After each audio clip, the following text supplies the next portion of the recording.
हवलदार से लेकर सिपाही, इंस्पेक्टर से लेकर थानेदार और डीएम से लेकर सीएम पीएम तक कोई तो बताएगा ना भाई साहब कि किसकी जिम्मेदारी थी, किसकी वजह से इतने सारे लोग काल की गाल में समा गए।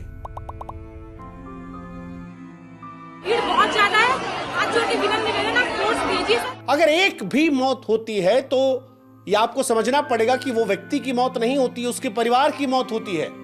और यहां तो अनगिनत उदाहरण है। लखनऊ के त्रिभुवन पांडे पत्नी को महाकुंभ में डुबकी लगवाने ले गए थे। पत्नी जिद कर रही थी कि 144 साल के बाद मुहूर्त आया है, भगवान जाने फिर इस तरह का मुहूर्त देखने को मिले ना मिले जीवन में। वो कह रही थी कि बड़े भाग्य से यह स्नान आया है, भाग्य से ऐसा मौका मिला है। लेकिन अफसोस कि मंजू पांडे को स्नान करने का मौका नहीं मिला। जो स्नान करने गई थी वो अब शमशान पहुंच गई है।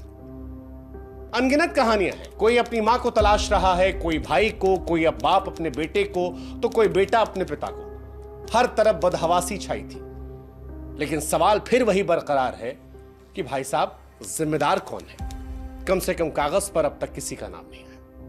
हां, कुछ चेहरे जरूर हैं जिन पर हमें लगता है कि बात करनी चाहिए, क्योंकि अगर हम भी बात नहीं करेंगे तो यह लगेगा कि जिस पेशे में हम हैं उससे इंसाफ नहीं कर रहे। तो पहला नाम लेते हैं मेला अधिकारी विजय किरण साहब का।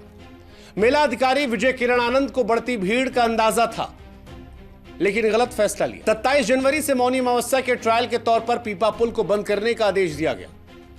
कहा जा रहा है कि यहां पर 30 पीपा पुल है, लेकिन 27-28 को ज्यादातर पुल बंद थे।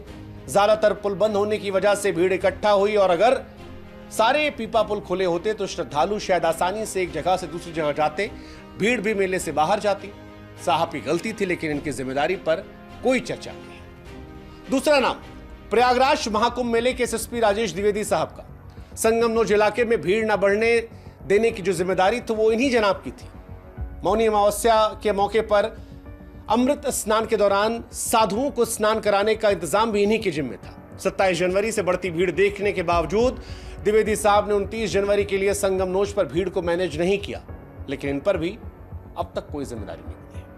तीसरे अफसर जिनकी मैं बात कर रहा हूं उनका नाम है कमिश्नर विजय विश्वास पंत।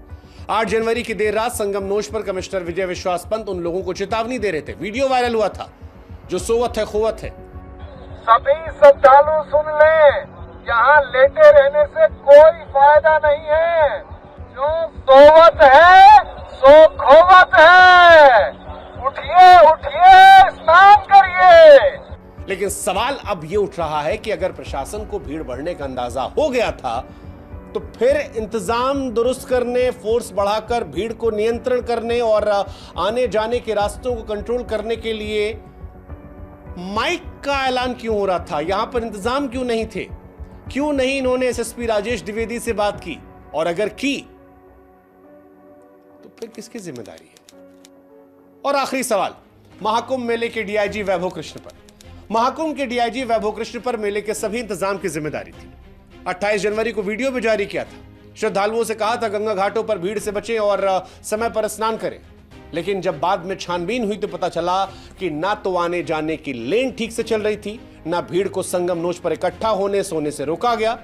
मौनी अमावस्या जैसे मौके पर कंट्रोल रूम को सतर्क होना चाहिए था। कंट्रोल रूम के क्योंकि जिम्मेदार खुद डीआईजी वैभव कृष्ण है, ऐसे में सवाल उन पर भी है कि उनकी नजर से संगमनोज पर बढ़ती भीड़ और सोते लोग कैसे छूट गए। भगदड़ के बाद जो कंट्रोल रूम जबरदस्त काम करता नजर आया, 5 मिनट में एम्बुलेंस पहुंच गई, वो भगदड़ से पहले कहां था? दुर्घटना से पहले क्यों सतर्क नहीं था? सच कहे तो सवालों का समंदर उमड़ पड़ा है, जवाब के नाम पर शून्य है। लेकिन हम फिर सारे सवालों को जोड़कर एक ही सवाल पूछ रहे हैं कि महाकुंभ में आस्थावान लोगों की मौत का जिम्मेदार कौन है? किसकी जवाबदेही है? और कौन बताएगा ये कि गुनहगार कौन है?